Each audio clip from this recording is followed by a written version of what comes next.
दक्षिण शहरामध्ये आपलं स्वागत आहे। आज या मुख्यच्या जाहीर सभेत व्यासपीठावर उपस्थित माननीय अशोकराव चव्हाण साहेब, तसेच माझे भाऊ मी त्यांना मानते, सचिन दादा साठेजी, डीपी सावंतजी, अमरनाथ राजूरकरजी, किशोर देशमुखजी, प्रवीण सालेजी, नरेंद्र चव्हाण दादाजी, सर्वच भाजपाचे पदाधिकारी, या मुख्य शहरातले सर्वच नवीन कॅन्डिडेट आपले नगर अध्यक्षसाठी विश्रांतीताई आहेत, आणि तसेच 20चे 20 उमेदवार आपले सर्व, आणि इकडे मोठ्या संख्येत मुख्यचे सगळेच प्रभागातले जनता इकडे उपस्थित आहेत, त्यांना सर्वांना माझा मनापासून मी नमस्कार करते। भरपूर थंडी झालेली आहे, माहिती आहे, आता जेवायची वेळ सुद्धा झालेली आहे, मी माझं भाषण थोडक्यात आवडते। आपण सर्वांनी मला इतका आशीर्वाद दिलं, भरभरून आशीर्वाद दिलं। मागच्या वर्षी 23 नोव्हेंबरला आपण इतका आशीर्वाद दिलं की आपल्या मतदारसंघाचं नाव तुम्ही मराठवाड्यात नंबर 1 वर पोहोचवलं। 50,551 मतदारांनी आपण सर्वांनी आपल्या लेकीला निवडून आणलं, त्याचे किती आभार आपल्या सर्वांचे मानावं ते कमीच मला वाटतं। त्यामुळे आज केंद्रात आपली सरकार आहे, केंद्रात मोदी साहेबांची सरकार आहे, राज्यात फडणवीस साहेबांची सरकार आहे, डबल इंजिनची सरकार अतिशय सुंदर प्रकारे सुरू आहे। नांदेड जिल्ह्याचं सुद्धा नेतृत्व अशोकराव चव्हाण साहेब आपल्या सोबत आहे। आपल्या सोबत अतिशय सुंदर नगरसेवकांची टीम इकडे पुढे आलेली आहे। डबल इंजिनची सरकार जर चालत असेल तर नगरपालिकेतलं भाजपाची तिसरं इंजिनचा डब्बा सुद्धा त्याला जोडून टाका आणि आपल्याकडचे विकासाचे कामं भरभरून करून घ्या। केंद्रात आपल्याकडे ताकद आहे, राज्यात ताकद आहे। आता आपल्या मधल्या एका कार्यकर्त्याची निवडणूक आलेल्या आहेत, आपल्या मधल्या वॉर्ड मधला, आपल्या घराच्या जवळचा, आपल्या रोजचे चॅलेंजचे निवडणूक आलेले आहेत। आपण तर आम्हाला आशीर्वाद दिलं, आपल्या लेखासारखं तुम्ही मला तुमच्या पदरी घेतलं, पण हे सुद्धा आपले सर्व लेकरच आहेत, यांना सुद्धा आपल्या पदरीत घ्या, यांच्याकडनं सुद्धा आपल्या गल्लीचे कामं करून घ्या। गल्लीचे असतील, रस्ते असतील, नाले असतील, मोठे मोठे आपले सभागृह असेल, जे काही यांना मदत लागेल आम्ही सर्वच त्यांच्या पाठीशी आहोत। पण आपली सुद्धा मदत येत्या 2 तारखेला आम्हाला लागणार आहे। ते 2 तारखेला म्हणजे आपल्याला करायचं आहे मतदान। मला सांगा, माझ्या लाडक्या बहिणी कुठे आहेत? लाडक्या बहिणी, लाडक्या बहिणी काय वाजवा बरं, अजून जोरात। लाडक्या बहिणीला 1500 रुपये विरोधात येतात। विरोधक त्यावेळेला आलेले विधानसभेच्या इलेक्शनला आणि तेव्हा म्हणलेले की 1500 रुपये तुमचे इलेक्शन पुरतीच आहेत। चालू आहेत की नाही पैसे? चालू आहेत की नाही? 1500चे 2100 करायचे की नाही? करायचे की नाही? मग मतदान कोणाला करावं लागतं? कमळाला करायला लागतं की नाही? कोणाला मतदान करणार 2 तारखेला? आपली निशाणी काय? आपल्याकडे बघा, आता 20 नगरसेवक आहेत आणि 1 नगर अध्यक्ष आहे। एवढी मोठी महिलांची संख्या इकडे दिसत आहे। 50% महिलांना आरक्षण मिळालेले आहे। 20 मधले 10 महिला आपले नगरसेविका असणार आहेत आणि आपली नगर अध्यक्ष सुद्धा विश्रांतीताई आहे। त्यामुळे 11 महिला आपल्या सेवेत हजर राहणार आहेत आणि त्यांच्या सोबत मी सुद्धा त्यांना मदत करणार आहे। हे सर्व आपल्यासाठी सेवेत हजर राहणार आहे। त्यामुळे महिलांना एवढं ताकद मिळालेलं आहे। माझ्या इलेक्शनच्या वेळेला मी आपल्या सर्वांना म्हणले की शाळेवर माझं लक्ष केंद्रित करणार मी, मूलभूत गरजा जे असतील त्याच्यावर लक्ष केंद्रित करणार मी, रोजगार आपल्याला द्यायचे, तरुणांना रोजगार द्यायचे, रोजगार मेळावा सुद्धा घेतलं। 1500 पोरांना त्या दिवशी रोजगार सुद्धा मिळालेलं। आता इकडे बहुतेक महिला खूप दिसत आहेत मला, खूप महिला मुख्यचे फुलाचं विणायचं काम करतात, त्यांच्यासाठी सुद्धा रोजगाराचा विचार आम्ही करणार आहोत। आम्ही सर्व नगरसेवक मिळून, नगरसेविका मिळून, नगर अध्यक्ष मिळून महिलांना सुद्धा सक्षम करायचे आमचे विचार आहेत। तसंच तरुण पोरं इकडे भरपूर आहेत। पोलीस भरतीसाठी त्यांना क्रीडा संकुलांचं ग्राउंड उपलब्ध होणार आहे, तिथे सुद्धा ते ट्रेनिंग करू शकतात। आपल्याकडे सीआरपीएफचा कॅम्प आहे। भरपूर गोष्टी विकासाचा आपल्याला करून द्यायचे। मागचे काही वर्ष नगरपालिका नव्हती, पण आज नगरपालिकेचे इलेक्शन आलेले आहेत। काही ठिकाणी एकच ठिकाणी बहुतेक 3 मशीन आहेत, पण बाकीच्या ठिकाणी 2 मशीन आहेत।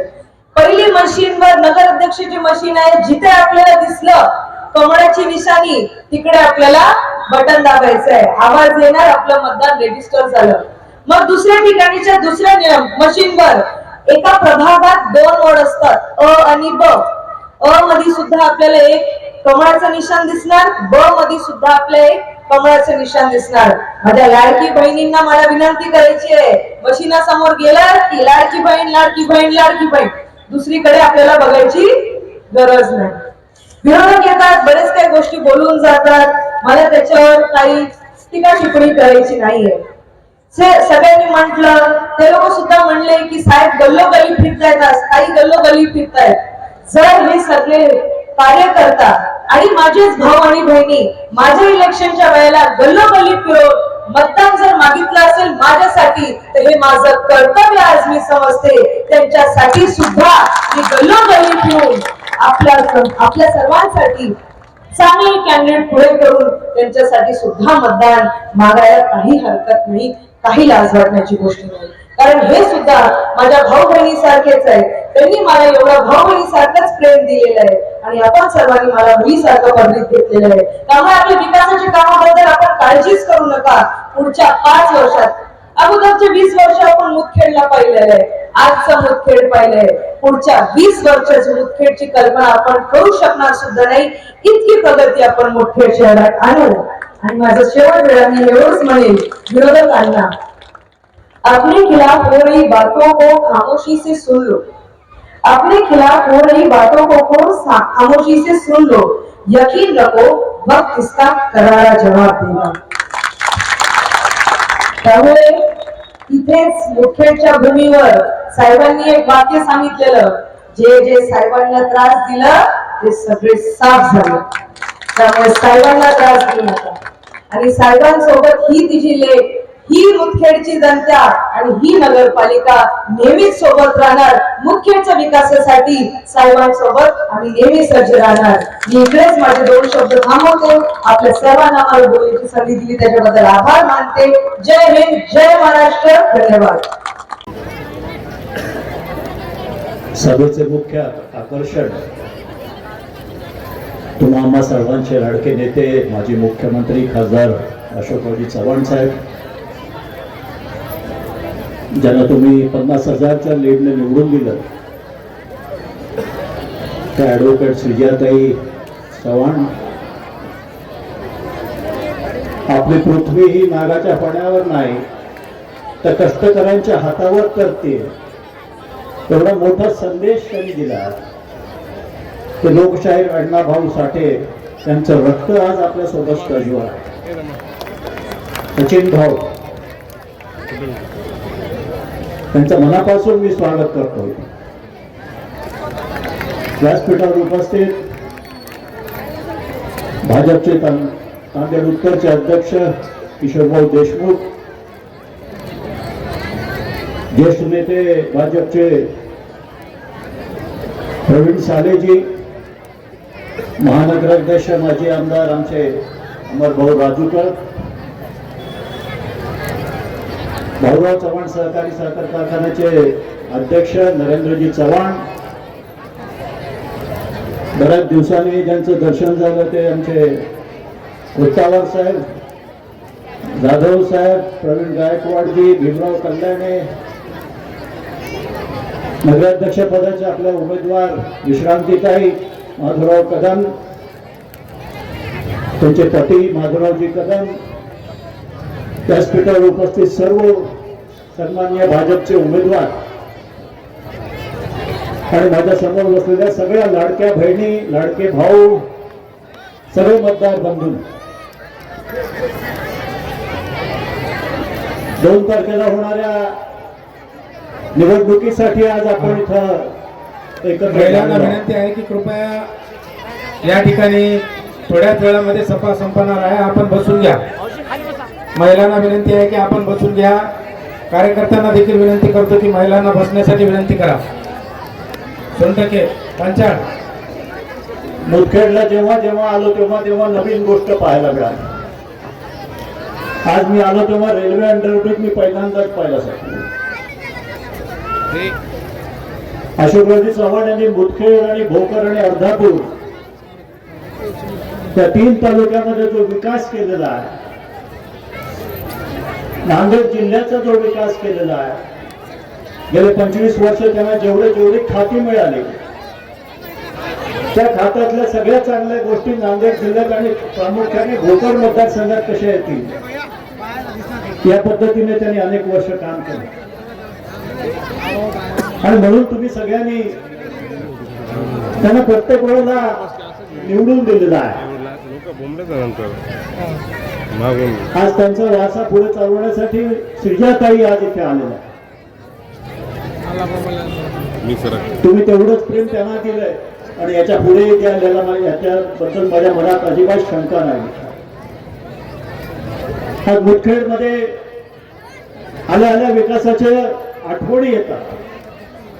पहिली आठवण येते ते मुदखेड नाव हे भारताच्या नकाशावर कोण लिहिलं असेल तर ते कैलासवासी डॉक्टर शंकररावजी चव्हाण साहेबांनी. कसं माहिती आहे तुम्हाला, सीआरपीएफचं ट्रेनिंग सेंटर इथे कोणी आणलं? देशभरात 5 आहेत फक्त, त्याच्यातलं एक मुदखेडला आहे. नांदेडला नाही, मुदखेडला. एवढं मोठं काम या मुदखेडमध्ये शंकररावजी चव्हाण साहेबांपासून चालत आलेलं आहे. आणि विकासाची नावं घ्यायची असेल तर रात्र कमी पडेल एवढं काम चव्हाण कुटुंबियांनी इथे केलं आहे. साहेब, इलेक्शन मध्ये विरोधक बोलतात, परंतु वाईट जेव्हा वाटतं जेव्हा आपले लोक आपल्या विरोधात बोलतात.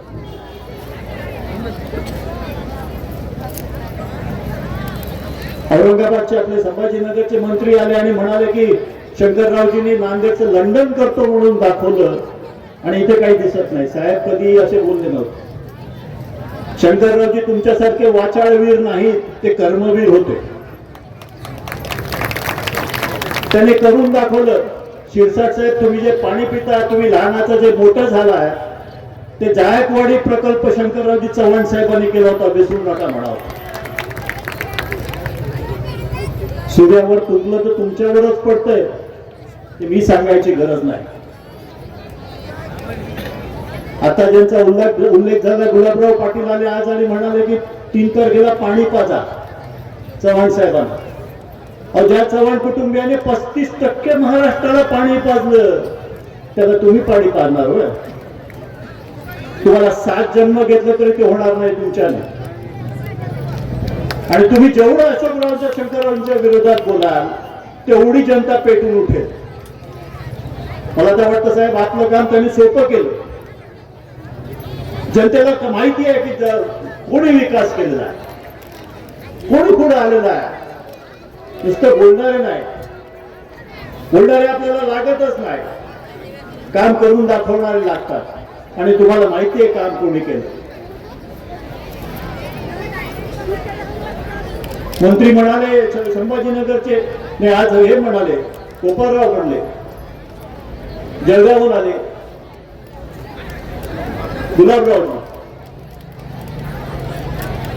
फडणवीस साहेबांनी शिंदे साहेबांनी अमुक योजना आणली, तमुक योजना आणली बाबा, कोण नाही म्हणतं. पण एक सांगायला विसरलं की शिंदे साहेबाला बसवलं कोणी तिथं? आम्ही गौशाळाने बसवलं.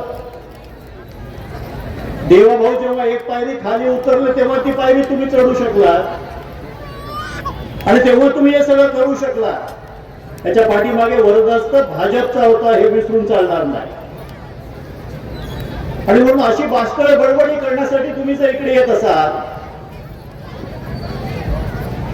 तर आता प्रवीण स्वामींनी सांगितल्याप्रमाणे की आपण काहीतरी करतो हे आपल्या वरिष्ठांना दाखवण्यासाठी जर देऊन बाष्कळ बडबड करत असाल तर इथे मुदखेडची जनता तुम्हाला कधीच थारात येणार नाही, हे तुम्हाला 3 तारखेला मतपेटीतून कळेल.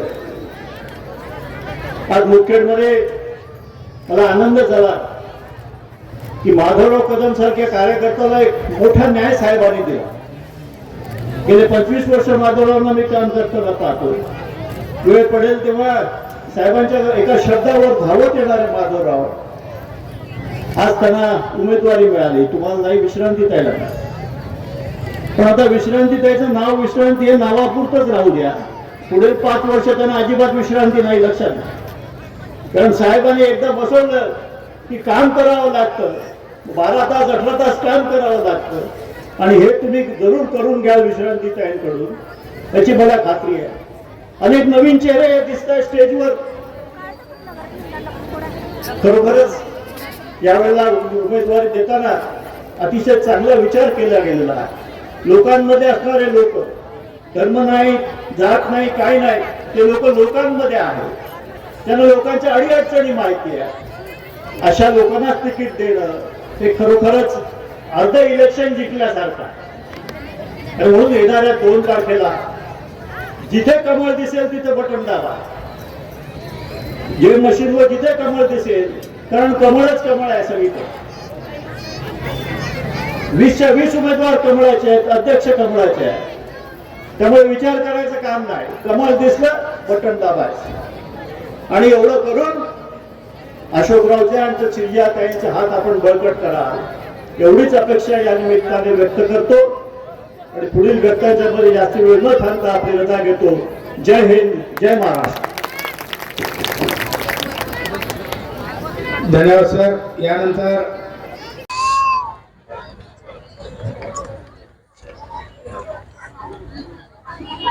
सर्व उमेदवारांनी नगराध्यक्ष पदाचे उमेदवार सर्व राष्ट्रपुरुषांना, महापुरुषांना आपल्या सगळ्यांच्या उपस्थितीमध्ये नतमस्तक होतो. ज्या ज्या महामानवांनी तुम्हा आम्हाला गुलामीच्या जोखंडातून मुक्त करून माणूस म्हणून जगण्याचा अधिकार प्राप्त करून दिला, अशा सर्वच राष्ट्रपुरुषांना, महापुरुषांना विनम्र असं अभिवादन करतो. आजच्या या मुदखेड नगर परिषदेच्या सार्वत्रिक निवडणुका 2025 याच्या अनुषंगाने बोलत असताना मी अवघ्या काही मिनिटांमध्ये माझं मनोगत या ठिकाणी थांबवणार आहे. बांधवांनो, आपण पुन्हा एकदा तिसऱ्यांदा निवडणुकीला सामोरे जातोय. देशामध्ये आपण भारतीय जनता पक्षाला मत दिलेलं आहे आणि त्याच्यामुळं देशामध्ये नरेंद्र मोदी साहेबांचं सत्ता त्या ठिकाणी स्थापन झालेली आहे. राज्यामध्ये सुद्धा आपण भारतीय जनता पक्षाला मतदान दिलेलं आहे. त्यामुळे राज्यात सुद्धा भारतीय आता ही तिसरी आणि महत्वाची शेवटची निवडणूक आहे आणि म्हणून पुन्हा एकदा आपल्याला या ठिकाणी, या तुमच्या भागामध्ये, तुमच्या या सगळ्या एरियांमध्ये तुम्हाला पुन्हा एकदा भारतीय जनता पक्षाला मत द्यायचंय. हे गणित तुम्ही बिघडवू नका, कारण यामध्ये जर राज्यामध्ये आणि देशामध्ये भारतीय जनता पक्षाचं सरकार असेल तर तुमच्या या स्थानिक निवडणुकांमध्ये सुद्धा भारतीय जनता पक्षाचं सरकार असलं पाहिजे. ती सत्ता तुमची असली पाहिजे.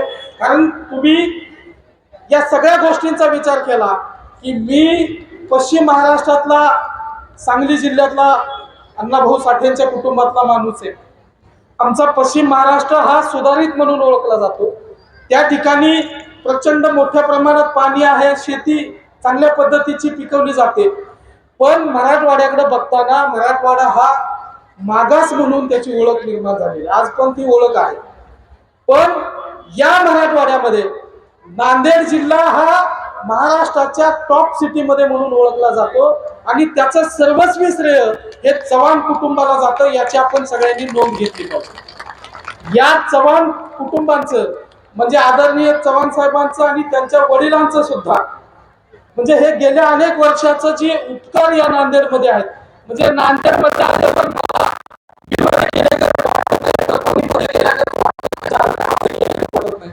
तर नांदेडमध्ये आल्यावर मी माझ्या सांगली कोल्हापूरच्या भागामध्ये इतका सुंदर आणि अतिशय कृषी प्रधान हा नांदेड जिल्हा दिसतोय.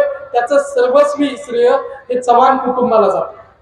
आणि म्हणून माझ्या या ठिकाणी राहणाऱ्या दलित वंचित कुटुंबातल्या माझ्या सगळ्या समाज बांधवांना विनंती आहे, माझं आव्हान आहे की तुमचं हे मत अत्यंत महत्वाचं, या देशाच्या संविधानानं दिलेला तुम्हाला जो मताचा अधिकार आहे हा आता तुम्ही पुन्हा एकदा या ठिकाणच्या नगराध्यक्ष पदाचे उमेदवार आणि जे काही 20 उमेदवार उभे आहेत या त्यांना तुम्ही दिलं पाहिजे असं मी तुम्हाला विनंती करतो. आम्ही या देशाच्या स्वातंत्र्यानंतर आम्ही ज्या समूहामध्ये वाढलो, ज्या समूहामध्ये आमचं दुःख घेऊन या ठिकाणी आम्ही अनेक चळवळी पुढे घेऊन गेलो. आमच्या अनेक मागण्या या इथल्या पूर्वीच्या सरकारमध्ये आमच्या अनेक मागण्या होत्या की आम्हाला या ठिकाणी जो सन्मान मिळायला पाहिजे, जो न्याय मिळायला पाहिजे होता, जो मागण्या घेऊन आम्ही लढत होतो, त्या मागण्या कधीही मिळालेल्या नाहीत. मला वाटतं की काँग्रेसमध्ये असताना सन्माननीय अशोक चव्हाण साहेब मुख्यमंत्री असताना त्यांनीच अण्णाभाऊ साठे आर्थिक विकास महामंडळाला प्रचंड मोठ्या पद्धतीचा निधी दिलाय. पण त्याच्यानंतर मातंग समाजाच्या पदरामध्ये आणि इतर उपेक्षित समूहाच्या पदरामध्ये काहीच पडलेलं नाही. म्हणजे आमचे अनेक नेते त्यांना वनवास भोगावा लागला. दलित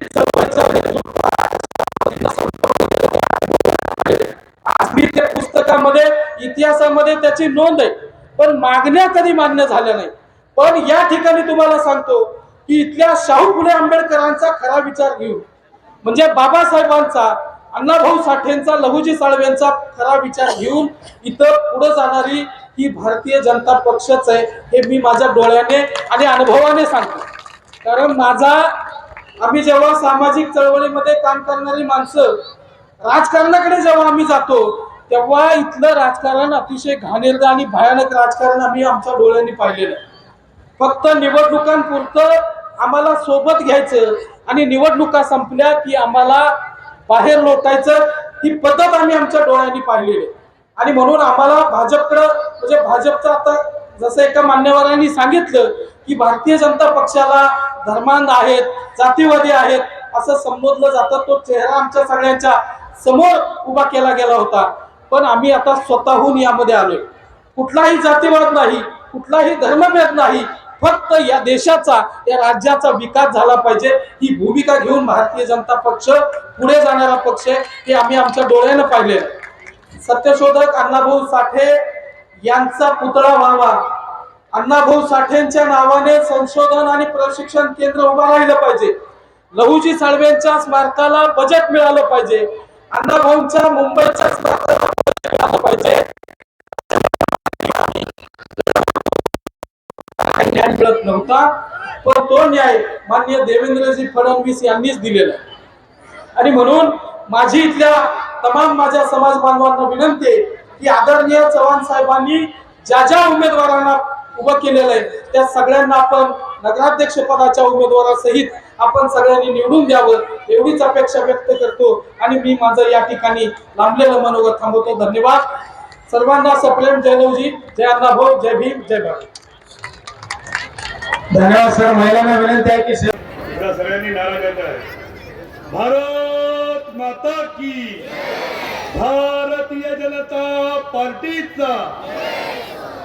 मुदखेड नगर परिषदेच्या निवडणुकीच्या संदर्भात आयोजित या सभेसाठी उपस्थित भारतीय जनता पार्टीचे नेते, महाराष्ट्राचे माजी मुख्यमंत्री तथा खासदार आदरणीय अशोकरावजी चव्हाण साहेब, या विभागाचे आमदार आदरणीय श्रीजयाताई चव्हाण, माजी मंत्री आदरणीय DP सावंतजी, आदरणीय माजी आमदार अमरनाथ राजूरकर, आदरणीय किशोरजी देशमुख, आदरणीय नागिलीकरजी, आदरणीय प्रवीण गायकवाडजी, हनुमंतराव देशमुख, रामसिंगजी, दत्तू देशमुखजी, एवढ्या मोठ्या संख्येने ज्या महिला भगिनी या ठिकाणी उपस्थित आहेत ते तमाम माता भगिनी आणि माझ्या बंधूंनो, 2 तारखेला मतदान होणार आहे आणि भारतीय जनता पार्टीचं चिन्ह कमळ आहे. तुम्ही आता सगळे शून्य लोक आहात. परवा 15 दिवसापूर्वी बिहार राज्याची निवडणूक पार पडली आणि तिथे जो विजय मिळाला भारतीय जनता पार्टीला तो केवळ महिलांच्या वाढलेल्या मतदानामुळे मिळाला. त्याच्यामुळे महिलांचं मतदान हे अत्यंत मौल्यवान आहे. आणि मागच्या वर्षी महाराष्ट्रात निवडणूक झाली, अजून महाराष्ट्राच्या विधानसभेत किंवा देशाच्या लोकसभेत महिला आरक्षण नाही, तरी देखील मुदखेडच्या या सुजाण माता भगिनींनी एका महिलेला आमदार करून तुम्ही मुदखेडवासी पुरोगामी आहात हे आधीच तुम्ही सिद्ध केले आणि श्रीजयाताईला तुम्ही आमदार केले. त्याच्यामुळे तुम्ही निश्चितपणे 2 तारखेला मतदान करणार आणि कमळाच्या चिन्हासमोर करणार याच्यात शंका नाही. हीच सभा किंवा याच्यापेक्षा मोठी सभा, विजयी सभा म्हणून आपल्याला लवकरच या ठिकाणी घ्यावी लागेल. आधीच्या वक्त्याने अनेक ठिकाणी उल्लेख केला. संजय शिरसाट नावाचे एक मंत्री आले आणि काहीतरी बोलून गेले. मी मागच्या 2 वर्षात त्यांचा प्रोफाईल पाहतोय. सातत्याने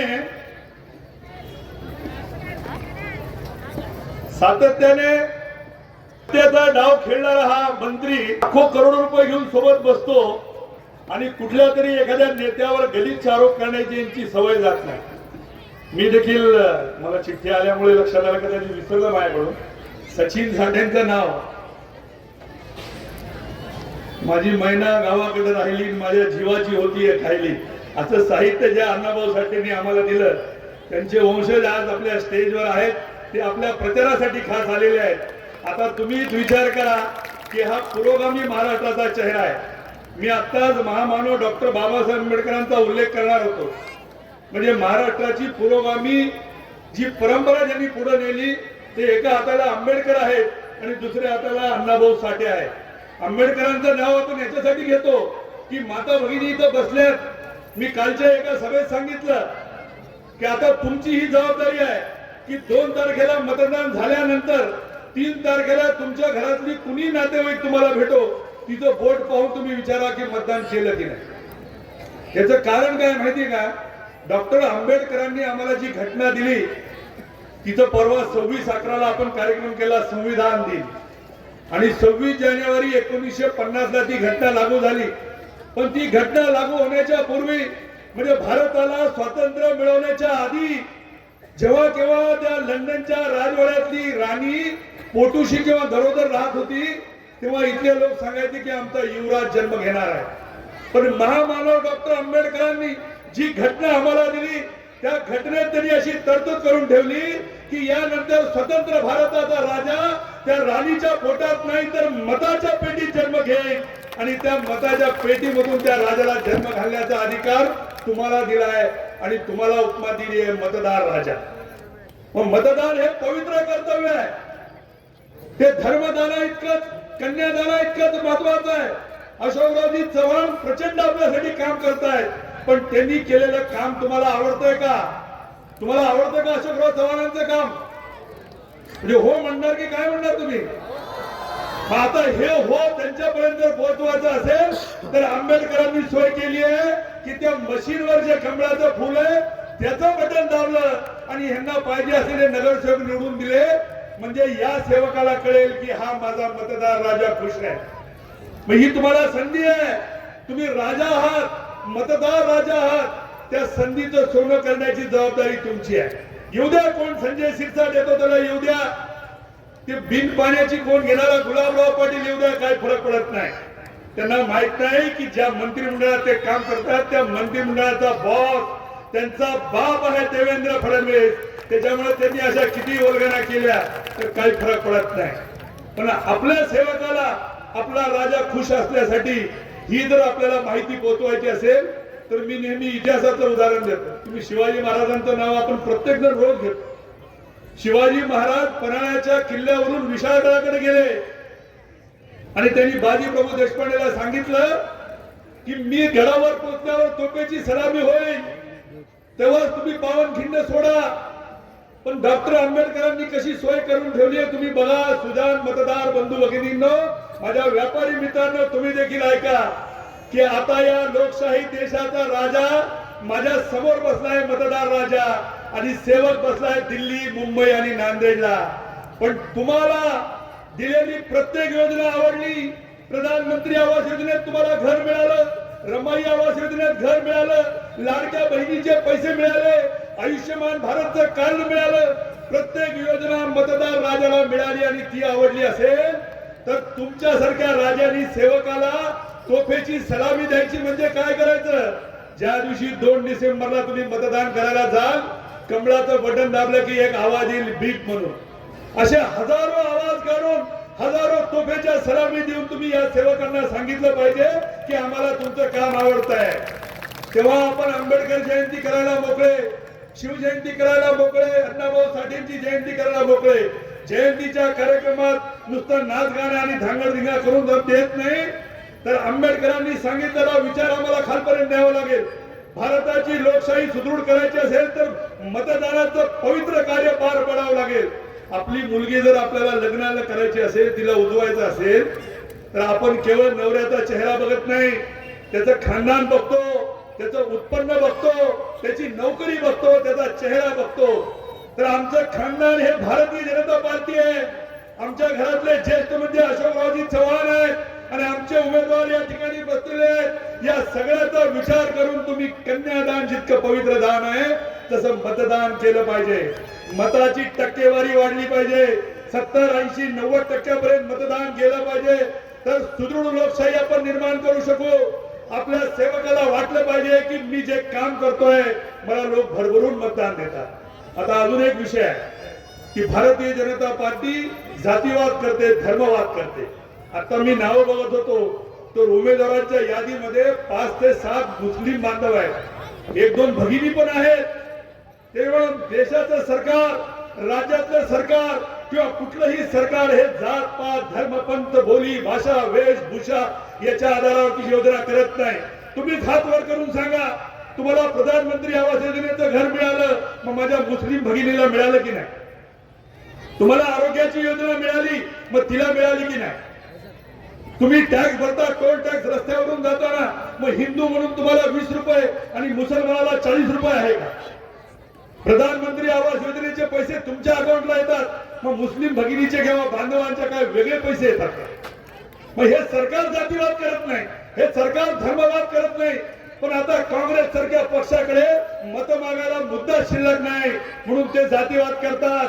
जे म्हणून लोक म्हणत होते की भारतीय जनता पार्टी जातीयवादी आहे किंवा मुसलमानांना उमेदवारी देत नाही, त्या पक्षाने तर उमेदवारी दिली. पण आम्ही जातीवादी नाही, आम्ही विकासवादी आहोत. म्हणून या भगिनीला किंवा या मुस्लिम बांधवांना निवडून द्यायची जबाबदारी आता तुमची आहे. की मतदार तुम्ही आहात. मतदान करताना तुम्ही विचार केला पाहिजे, जेव्हा माझा पक्ष असा जातीवाद करत नाही, असा धर्मवाद करत नाही, तेव्हा काँग्रेस सारख्या अपप्रचाराला तुम्ही बळी पडू नका. तुमची ही जबाबदारी आहे. काही बचत गट चालवणाऱ्या महिला असतील, काही भजनी मंडळ चालवणाऱ्या महिला असतील, काही सुशिक्षित महिला असतील, काही बीसीच्या ग्रुप असतील, तुम्ही सगळ्यांमध्ये आपसात चर्चा करा. मताची टक्केवारी वाढील कसं ठरवा आणि एक दिवस सुट्टी घ्या. सकाळी नवऱ्याला नाश्ता दिला काय न दिला काय काय फरक पडत? एका दिवस रुसला तर रुसू द्या, त्याचं रुसणं काय नवीन नाही. जावशी तुमच्या पटतंय की नाही न पटू द्या. जाऊ ही कायमची दुश्मन असते आणि ननंद त्याच्याहून जास्त दुश्मन. पण त्या नंदकडे दुर्लक्ष करा, त्या जावेकडे दुर्लक्ष करा. तिला म्हणून चल, ती जाऊ असेल, ननंद असेल, शेजारणी असेल, सगळ्याला एकत्र घ्या. कारण मतदानाच्या राष्ट्रीय कर्तव्यात तुम्ही मतदान केंद्रावर जाऊन मतदानासारखं पवित्र कार्य करणार आहात. तेव्हा आपल्यातले मतभेद विसरून जा. जावाजावातले भांडण, नंदाचे जावाचे भांडण सगळे बाजूला ठेवा. कारण महिलांवर जास्त जबाबदारी आहे. तुमच्या वाढलेल्या मतामुळे त्या ठिकाणी नितीश कुमार मुख्यमंत्री झाले. या लाडक्या बहिणींनी मतदान केल्यामुळे देवेंद्र फडणवीस मुख्यमंत्री झाले. मग या शहरामध्ये तर महिला आरक्षण असल्यामुळे विश्रांतीताई ही एक महिला आहे, सुशिक्षित आहे, तिचा नवरा कामात आहे, आदरणीय अशोकरावजींचा त्यांना आशीर्वाद आणि मार्गदर्शन आहे. त्याच्यामुळे त्या महिलेला साथ देण्याची जबाबदारी आता तुमची आहे. येत्या 2 तारखेला कमळाच्या समोरच्या 3 फुल्या तुम्हाला मारायच्या आहेत. त्या 3 ठिकाणी बटन दाबायचे तुम्हाला. आणि मला वाटतं पहिली मशीन ही नगराध्यक्ष पदासाठी असेल. त्याची ही गल्लत करू नका. लोकसभेमध्ये 1,500 मतांनी जो पराभव झाला त्याला हे देखील कारणीभूत होतं. कदाचित मशीनवर असलेल्या उमेदवाराची संख्या त्याच्यातच अ ब येऊ शकते. एकाच मशीनवर एक मशीन नगराध्यक्षाची असू शकते. मग आम्ही 3 म्हणतोय फुल्या किंवा 3 ठिकाणी बटन दाबायचंय. कदाचित 2च मशीन असतील, एक अध्यक्ष पदाची आणि 2 नगरसेवकाच्या अ आणि ब केलेल्या. ह्याच्यावर तुम्ही विचार करा. सगळ्या उमेदवारांना सांगा ह्या छोट्या छोट्या गोष्टीमुळे 10-5 मतं आपल्या इकडे तिकडे जाणार नाहीत. किंवा प्रत्येक महिला भगिनींनी विचारपूर्वक, शांत मनाने, शांत चित्ताने, मी सांगितलं गडबड करू नका. नवऱ्याला नाश्ता देऊ नका एक दिवशी, काय फरक पडत नाही. निवडणुकीचा काळ आहे, त्याला भरपूर खाऊन पिऊन यायला लागला कुठून, त्याची चिंता तुम्ही करू नका. आता मतदाराची चिंता तुम्ही करा. मतदान कुणाला करायचं याची चिंता करा. आणि येत्या 2 तारखेला कमळाच्या समोरचे 3 बटन मशीनवरचे दाबून भारतीय जनता पार्टीचे सर्व उमेदवार आदरणीय अशोकरावजी चव्हाणांच्या नेतृत्वात या ठिकाणी प्रचंड मताने विजयी करा असं आवाहन करून या ठिकाणी थांबतो. खूप खूप धन्यवाद. मुदखेडकरांना, नांदेड जिल्ह्याला, भोकर विधानसभेला काय पाहिजे हे अशोक चव्हाण साहेबाला माहित आहे. म्हणून मागच्या 25 वर्ष झालं तुम्ही कायम त्यांच्या सोबत आहात. आणि भारतीय जनता पार्टी आणि चव्हाण साहेबांचा जेव्हा आता मिलाप झाला तेव्हा मला तर वाटते जे बोलून गेले ते गेले. पुढचे 25 वर्ष त्यांनी पुन्हा मुतखडकडे फिरून पाहणार नाही. एवढ्या मोठ्या प्रमाणात आपण कमळाच्या उमेदवारांना निवडून द्यावं. बोलायचं रामसिंग तुम्ही म्हणले तसं खूप होतं, पण स्टेजवर एवढे मान्यवर आहेत आणि आज दोघंही खासदार साहेब आणि आमदार साहेब आहेत. त्यांच्यात आणि तुमच्यात अधिकचा वेळ घेणार नाही, पण भारतीय जनता पक्षाची विचारधारा, देशात मोदी, राज्यात फडणवीस आणि त्यांना ताकद द्यायला राज्यात आणि मराठवाड्यात आणि नांदेडमध्ये अशोक चव्हाण साहेब आहे. मग लाडकी बहीण असू द्या, मातृवंदना योजना असू द्या, उज्ज्वल गॅस योजना असू द्या, शेतकरी सन्मान योजना असू द्या, हे सगळं जर चालवायचं असेल तर चव्हाण साहेबाला एवढ्या मोठ्या प्रमाणात तुम्हाला आशीर्वाद आणि शक्ती द्यावी लागेल की मुदखेडच्या नगर अध्यक्ष आणि नगरसेवक राज्यात नंबर 1 वर निवडून आले पाहिजेत. एवढ्या मोठ्या प्रमाणात आपण मतदान करावं अशी कळकळीची विनंती करतो आणि रजा घेतो. जय हिंद, जय महाराष्ट्र, जय श्रीराम.